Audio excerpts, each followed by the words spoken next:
On a family cruise, my daughter spent 3 hours waiting alone in the hot sun, while the rest of the family went on a private excursion without her. They acted like it was no big deal. Then she said, "Will you do what you promised?" I said, "Yes." By dinner, the whole family was in complete panic mode. We found her standing near the edge of the dock, towel in her hands, goggles dangling from one wrist like she'd forgotten they were there. She wasn't crying. That made it worse. My husband, Daniel, saw her first. "Celia." She looked up when she heard his voice. No running hug, no outburst. Just a small nod, like she was confirming what she already suspected. We were back, and she was still alone.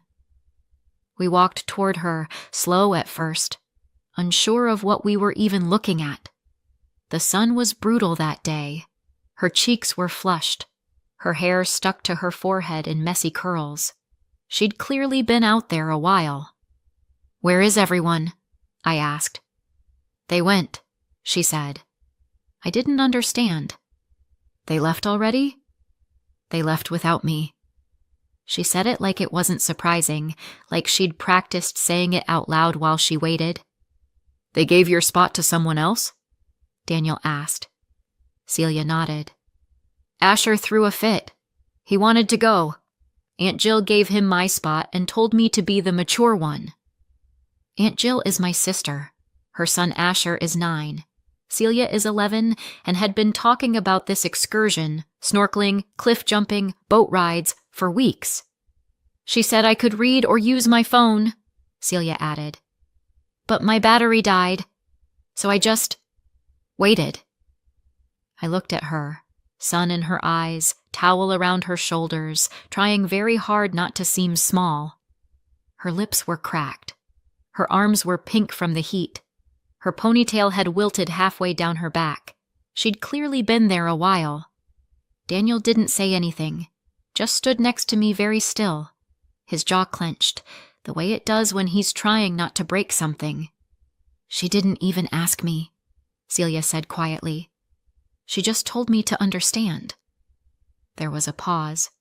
Then she looked at me, not angry, not even sad, just tired, and said, "Does it count? Will you do what you promised?" "Yes," I said. "I will." Celia smiled.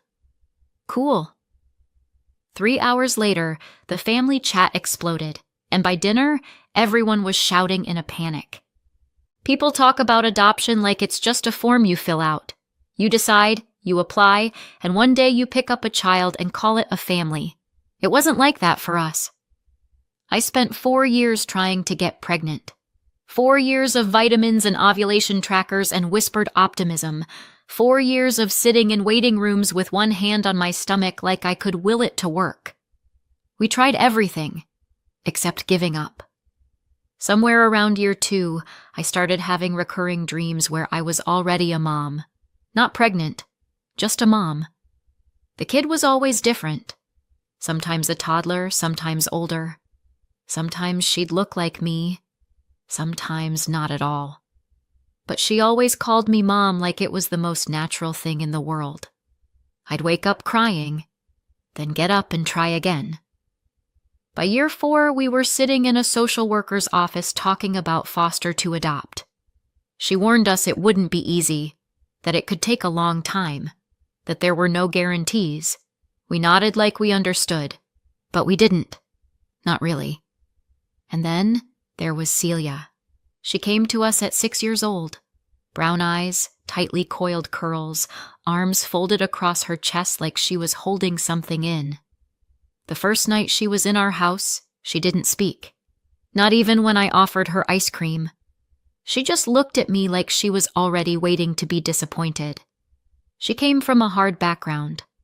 I won't tell her story for her, but I'll say this. She had every reason not to trust the world.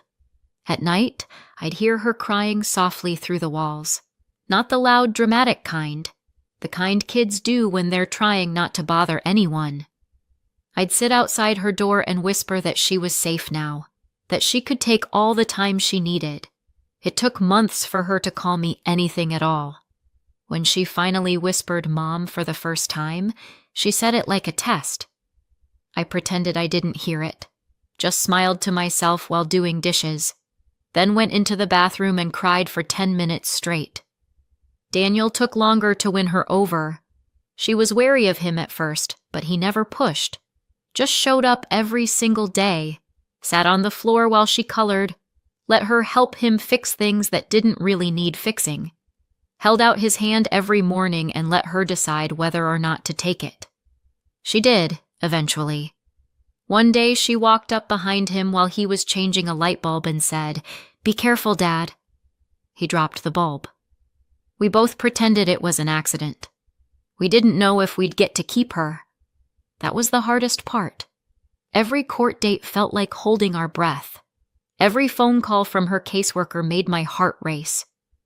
I wanted to love her like forever, but I was terrified of the day someone might take her away. And then came the day the judge said yes. The paperwork was done. The ink was dry. The caseworker hugged us and called me Mom, like it had always been true. Celia was officially our daughter. We went out for ice cream, and she got every single topping she wanted, even the weird ones that didn't match. She grinned the whole time. We've never forgotten what it took to get her. I think that's why it hurts so much, watching people act like she's lucky to have us, like we did her some noble favor by taking her in, as if we're saints for loving our own child. The truth is, we're the lucky ones. Every single day. We know it. We feel it. But not everyone sees her that way, and that's where the cracks started. The first time it happened, I told myself I was imagining it. It was at my sister Jill's house, a few months after Celia's adoption had gone through.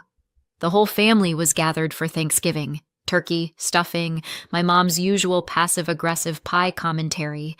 The kids were running around in matching shirts Jill had ordered from Etsy. Each one had their name on the back in gold script. Except Celia didn't have one. She wore a plain pink sweatshirt. When she asked if maybe hers got lost, Jill laughed and said, "Oh, I didn't think you'd want one." You know, because she's more introverted. I started to say something. Then my mom gave me that look, the one that says, "Don't ruin the day." So I swallowed it. Told myself it wasn't a big deal. That next time, I'd speak up. But next time came. And then another. And another. There was the group text about the family reunion, sent to everyone but me. The Christmas slideshow with photos of every niece and nephew, including ones I barely knew, except Celia. The birthday party where every kid got a goodie bag filled with toys and treats, and Celia's had a broken crayon, a pen, and a wrapped peppermint. "She's older," Jill said. "The others are still into that stuff." She was 9. Even when Celia tried to connect, it felt like she was being held at arm's length. The other cousins would form little clusters, whispering and giggling. Celia would hover just outside the group, holding her cup or her plate like it might earn her an invitation. Sometimes she'd catch my eye across the room and smile like everything was fine. Sometimes she wouldn't smile at all. We talked about it, Daniel and I, quietly, after she went to bed. At first, we debated whether we were reading too much into things, whether maybe it was just the usual family weirdness. But then came the night Celia asked if she was just visiting our life, like maybe this was a trial and we hadn't told her. I said, "What do you mean?" She said, "I don't think they think I'm real family." That was when I stopped pretending. Daniel sat her down that night and told her something we should have said sooner. "If they ever make you feel small again," he said, "we'll walk away. No more second chances. We don't need their permission to protect you." Celia didn't cry. She just nodded. "Cool." When the cruise came up, I hesitated. It was a big trip. 5 days, shared cabins, meal plans, activities with cousins. I didn't want her getting hurt, but she was excited. She kept asking if she could bring her camera, if there would be snorkeling, if maybe the other kids would finally get to know her better. She said, It'll be different this time. She packed days in advance, picked out her goggles and practiced jumping into the pool so she'd be ready. She kept saying, "I think they'll really like me this time." The morning of the excursion, we all met for breakfast. There were 2 excursions that day, one calm and scenic, one more adventurous. Celia picked the adventurous one. So did the other kids. So did Jill and a few adults. Daniel and I went with the calmer group. We kissed Celia goodbye, reminded her to wear sunscreen, told her to have fun. She waved and said, "I will." She was so proud to be going without us, so proud to be one of them.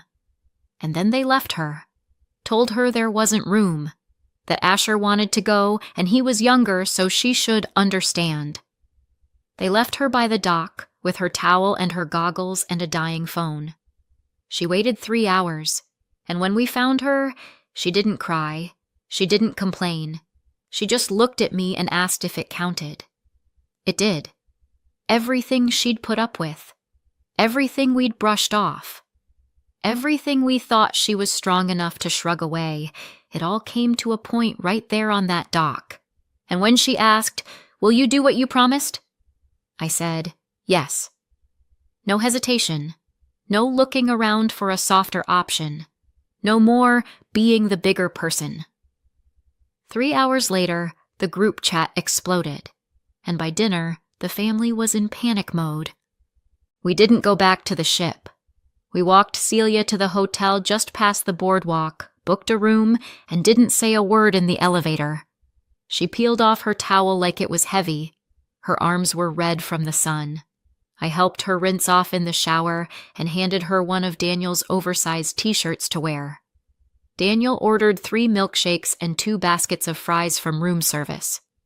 Celia drank hers in one long sip, then fell asleep on the bed without even asking what was next. By the time she closed her eyes, Daniel had already canceled our remaining days on the cruise. We lost the money. Didn't care.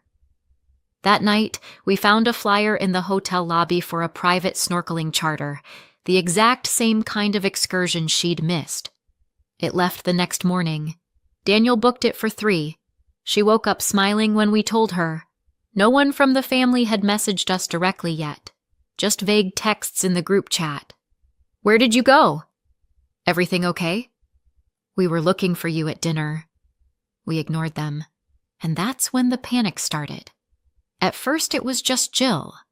"Hey, you were supposed to do the dolphin swim sign-ins tomorrow? Can someone please explain what's going on? Where is Lauren?" Then my mom jumped in. "We had everything planned so carefully. This is putting so much pressure on Jill. Can someone just call them?" Then, silence. Like they realized something. Daniel and I were sitting on the edge of the hotel bed watching Celia dip cookies into her milk when his phone lit up with 12 missed calls in 10 minutes. My mom, my sister, my aunt. Then my mom again. Then the cousins started chiming in. "Wait, Lauren and Daniel actually left? Are you serious? What about the group snorkeling on Thursday? We needed their signatures." Then one of the parents dropped this bomb. "Guys, the kids can't do the water park day without 2 more chaperones. We literally can't go." That's when the group chat started melting down in real time. Who's watching the toddlers now? What do we do about the group booking refund? My kids are crying because they've been looking forward to this all year. The last one was from Jill. "You've ruined this entire trip." That was the one that made Daniel laugh. The low kind of laugh. The kind that only happens when someone finally proves your point for you. We didn't respond. The next morning, we saw blurry photos from the cruise's group chat. Half the kids standing around in street clothes, looking confused in front of the ziplining banner they weren't allowed to enter. A message from a staff member had apparently made it clear. Too many kids, not enough adults. Rules were rules. Jill tried to negotiate. The staff didn't budge. "It's not safe," they said. "We can't let them in." No refunds. By midday, Jill was texting us directly, over and over again. "We're not joking anymore. You owe us. At least pay for the excursion you bailed on. People are furious." We didn't answer. Daniel put his phone on airplane mode. Celia asked if we could go get snow cones. Later that evening, we got a quiet message from Melissa, my cousin's wife. She said, "I saw what happened. I don't know the whole story, but it didn't feel right." That was the first moment I realized it wasn't just us. We didn't post anything, didn't explain or defend, but the silence around the story, it wasn't holding. I could feel it. People were asking quiet questions, wondering what really happened. Still, Jill was already spinning it. She had a head start, and she knew it. By the time the cruise ended, we could feel the tension building, but we didn't know yet how far she'd go. 3 days after the cruise ended, Jill sent us a long email with the subject line, "What you did to this family." It read like a breakup letter, and a billing statement had a nervous breakdown. She said we'd ruined the vacation for everyone, that our stunt caused excursions to be canceled, that we were financially responsible for the disruption and should do the right thing by reimbursing the group. She even included a spreadsheet. There were line items for dolphin swims, the canceled group dinner, a full-day adventure park package she claimed only existed because we agreed to all pitch in. There was a section called Emotional Toll, and I wish I were kidding. Our parents backed her up. My mom texted me late that night. "This is getting out of hand. Just pay your part and let it go." Then another, 2 minutes later. "Do it for the kids." Ah, yes, the kids. The ones we abandoned by protecting our daughter. We didn't respond. Not yet. Then came the public round. Jill started messaging our extended family, not just people from the cruise, everyone. She posted in the big family group chat about how devastated she was, said she was blindsided by our behavior, claimed we walked off the cruise because of a minor seating error and refused to communicate like adults. She said we embarrassed her in front of her kids. She ended it with, "Some people would rather destroy their family than admit they overreacted." I didn't say a word. Neither did Daniel. For a full day, it felt like maybe we'd miscalculated. No one was rushing to defend us. Some relatives left the chat quietly. Others posted vague messages like, "Family is complicated," or "Let's not fight." Celia noticed the silence too. She didn't say anything, but I caught her checking my phone once or twice, like she was watching the world tilt in slow motion. Then Daniel replied, not in the group chat, just one message. One reply to Jill, copied to everyone she had looped in. It said, "We paid for every activity we used, and many we didn't, including the one you denied to our daughter after she planned for it for weeks. We left because you made it clear again that she didn't matter to you. If this ruined your trip, that's not our fault. It's the cost of your choices." No emojis, no sign-off, just that. We thought that would be the end of it. Instead, it was the beginning. A few hours later, I got a message from Melissa, my cousin's wife. She'd been quiet until now. She said, "I wanted to tell you privately. I saw what happened that morning. Celia standing by herself. Asher running ahead yelling about how he took her place. I felt sick. I'm sorry I didn't say something then." Then another message came in, from Rachel, one of the other parents. "My daughter asked me why Celia wasn't allowed to come. She said Jill told them Celia wasn't really a cousin. I'm so sorry. I didn't know it had been like this for so long." It snowballed from there. People started speaking up, quietly at first, then louder. Someone shared that they'd heard Jill joke at dinner once that Celia was Daniel's bonus child.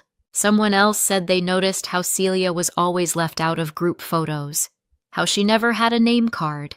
how her gifts were always generic, last-minute things you grab at the airport. And then Nora, Jill's niece, spoke up.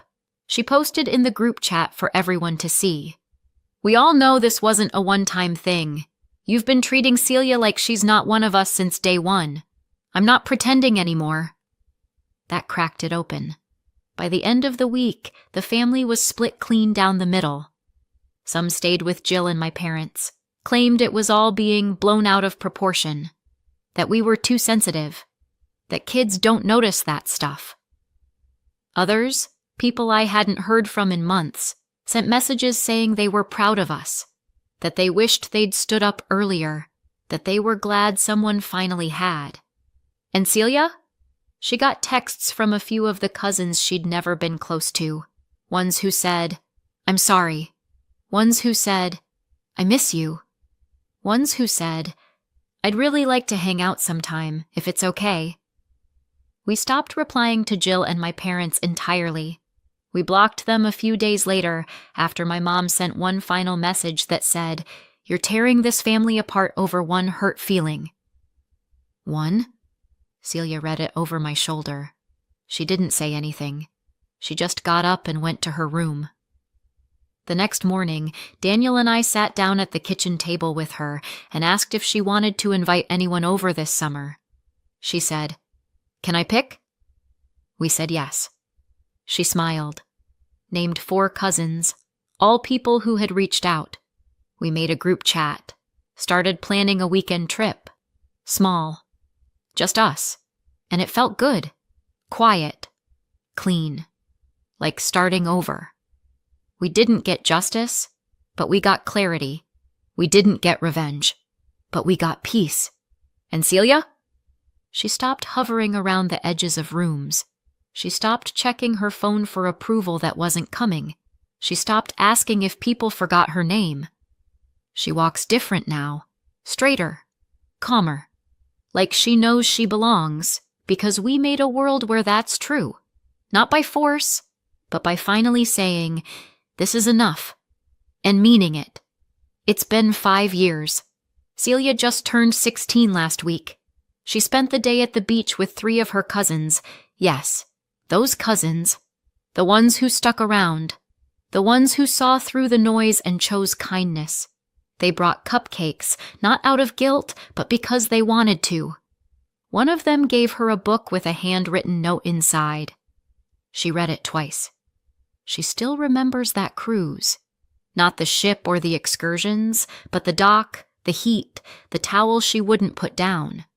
She remembers what it felt like to be left. But more than that, she remembers what happened next.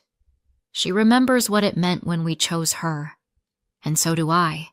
We lost a lot of people that day, but we didn't lose ourselves. Still, sometimes I wonder, did we go too far? Or did we just finally stop shrinking? Let me know what you think in the comments. And if you want more stories like this, hit subscribe and tap the notification bell.